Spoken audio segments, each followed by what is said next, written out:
Hello everybody, welcome back to the channel again. I have another small project here on the Suburban again. It's the idle air valve. I think it will fix my problem, but it's not a real bad problem. What it is usually when it warms up, when we're coming to a stop at a light or a stop sign or something, the idle will it'll fluctuate some, not much, but some. I mean, it'll idle a little low, then it'll come back to normal idle. And I've done a lot of research on it, and the idle air valve is one of the most neglected and overlooked items when you're having idle issues on these vehicles. And a lot of the research I've done has indicated that just replacing that small, very cheap part, I think it was like $19, $24, something like that, can really eliminate a lot of idle issues on these throttle body engines. This is a 94 Suburban, so yeah, it's got the throttle body fuel injected 5.7 in it. So we're going to replace this part real quick, show you how to do it, and hopefully that will mitigate our idle issues. So stay tuned. Okay, here we go. Always a good idea. First time you're servicing, working on any electrical components on a vehicle, it's always wise to disconnect the negative battery terminal, and that's what I did. I disconnected this one and I moved it out of the way so that it won't make any contact with the battery. This is still the factory side post from the OBS generation. It's a 5/16 bolt head, so with a little ratchet it's really easy to do. Then you just take that apart, and the part we're looking for is right here under the intake breather, the air filter, and it's right there underneath. And if we can get down there, you see that plug with the wires hanging out? That's it. And it just threads into the side of the throttle body there. So first things first is we will need to remove the air breather here. And I know some of the older ones that are this generation have the a single bolt coming through the center, so it may just have one wing nut.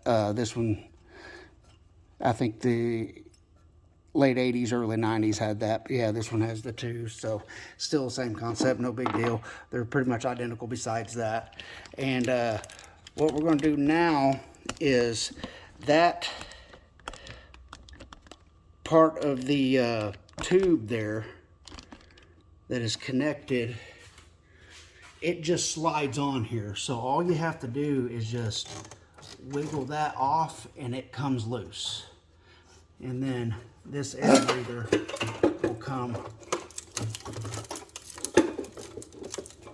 right off. Oh yeah, this has got that. I forgot about that. That is a metal hose that is connected down to the manifold. But you can just pull this up out of the way. Then you won't have to disconnect that if you don't want to. I'm not going to, because it's not that big of a deal. And then we will check out that part, and it's right there. So basically the only tools that'll be required is a crescent wrench, an adjustable wrench. So first thing we do is be really careful. Like I've said before in my other videos. Oh, that's already been broken off. There's a little tab here that snaps over, or that this plug snaps over to hold it in place, but it's already been broken off. So this truck has on the odometer 299,000. It's about to reach 300,000. So I don't know exactly if or when that was replaced. It looks like it might have, because that's been broken off. But you just slide that plug out and just tuck it up out of the way. And then we will get our adjustable wrench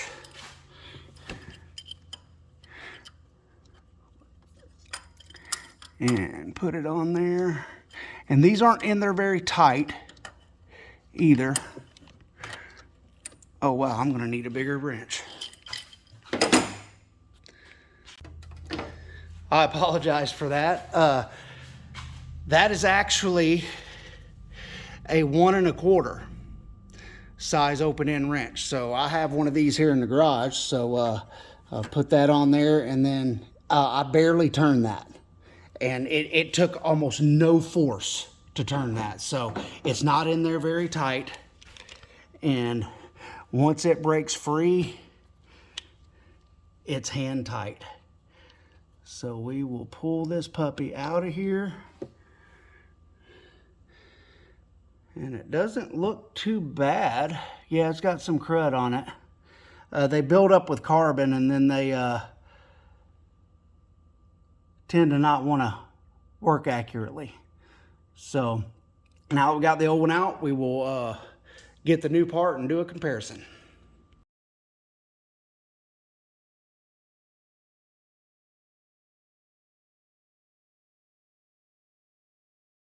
Okay, I have the new part here, and here's the part number if you guys need it.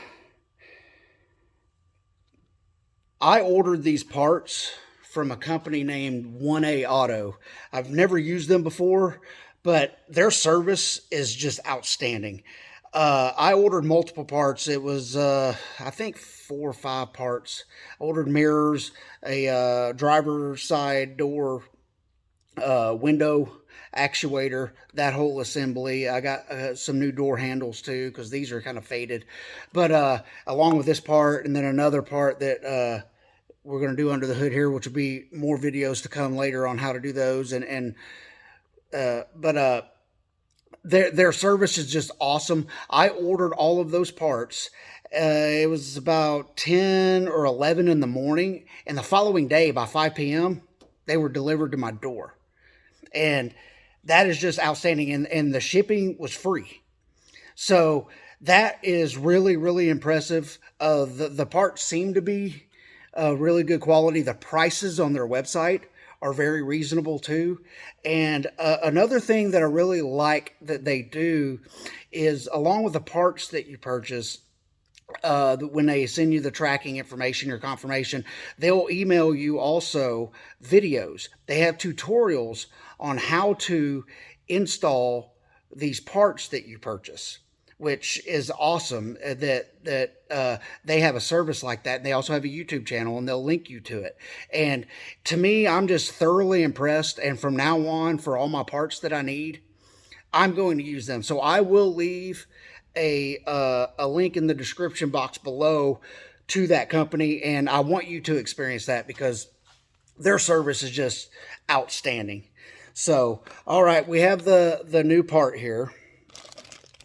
So I'm going to pull it out. We'll do a parts comparison just to make sure we have the right parts.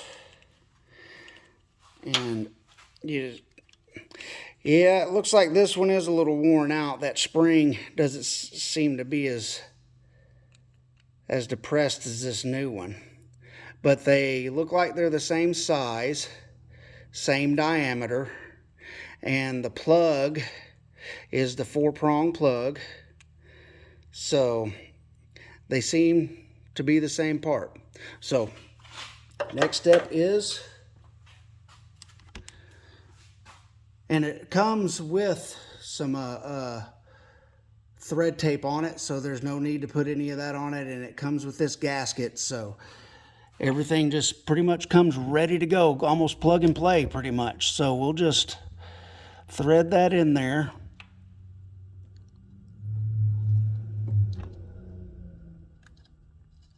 And it seems a little tough when you're threading it in there with your hand at first, but... And also, when I was off camera, just look in there and make sure in the hole there in the throttle body that there's not a lot of gunk in there. Mine looked pretty clean. I just kind of wiped the edges out with a rag. But yeah, look inside that hole. Make sure that there isn't a lot of debris in there, because if there is, you'll need to clean that out. And on the part itself, and if you use carb cleaner or throttle body cleaner or anything, do not try to clean the part itself with that. That is not good. but you can use carb cleaner and stuff to clean that out inside the throttle body there. But once you do that, make sure it's good and dry. Then you just hand tighten that in there. And one thing you got to look for is you make sure that that gasket is flush to the side. Oops, sorry about that. Is flush to the side of the throttle body. So, and then once you get it flush, just snug it. That's all you need to do. Okay, like I said, once you get this part flush with the side of the throttle body, just tighten it up until it starts to get a little bit of restriction to it. And then that's all that's needed, is it just to be snug. This isn't any like that. I'm getting a little restriction, so I just snugged it. And that is it. Because that gasket should seal it, and it only regulates the air, so that it's not like it's holding any fluid or anything in, because it was not tight when I pulled the old one out. All right, and now we will get our plug, and we'll line up your tab here that your clip here that snaps over that tab, and then you just slide that in there until it clicks. Mine won't click, but it's got that gasket on the plug because it's a water resistant plug. This one's still in pretty good shape, fortunately. But yeah, just plug that in, and then the next step is just putting these components back together. So I'll take the lid off of this breather. That way I can put this on there.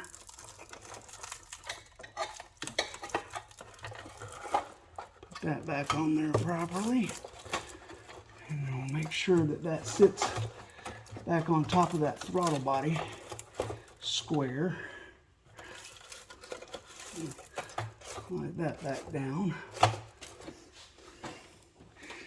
And then, okay, and down in here you can see that even the bottom of this filter housing is notched to where it'll fit around your throttle body. So it's pretty easy to get that lined up. But once you seat that down on there, then you can put the cap back on. And on mine, it's got an arrow on it that says front. So just make sure you have that pointed to the front, and then try to line up those bolts there. Could be a challenge with two of them and me using one hand, but we'll make it work. But I'll get that on there. I will tighten up those wing nuts, and then I'll just slide this back on there, and then make sure that this metal heat resistant hose isn't obstructed if you didn't disconnect it like I did. So I'm gonna make sure there's no kinks in it. And then once I tighten that down, we'll start it up. Okay, now that we have all of that back together, we have this slid on. That hose coming off the manifold, it slid off of the manifold, so make sure that that is secure down there at the bottom too. I noticed that whenever I was sliding this piece back on, but that did come loose. But just check all that, make sure that everything's good to go. I got the wing nuts on, that's on good and tight. And the last thing we do is we will reconnect our negative battery terminal. So we'll get that reconnected.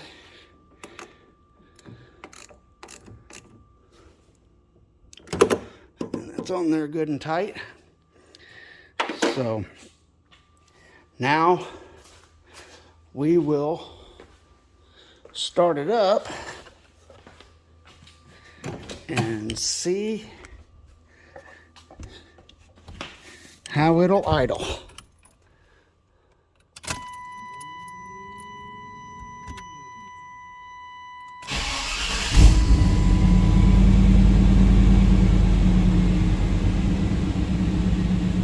That responded a lot better than it has in the past, because initially it'll idle up a little higher so that it'll get the oil pump to spray oil up to the top part of the engine. But yes, this is idling really good. It was idling a little low. It was idling at about 600 initially, so this is a difference. So I will take it for a test drive and see how it does once the engine's warmed up and in traffic. But so far, it seems like it's a success. And thank you for watching. I appreciate each and every one of you. I do have more videos to come. And if you like this content, please smash that like button for me, because that'll trigger the algorithm on YouTube, and it'll make my videos available to more people that are searching for these. And also hit the subscribe button if you like this content, and if you want to be notified, yeah, hit the notification bell, please. I appreciate that. And until next time, you all have a good one.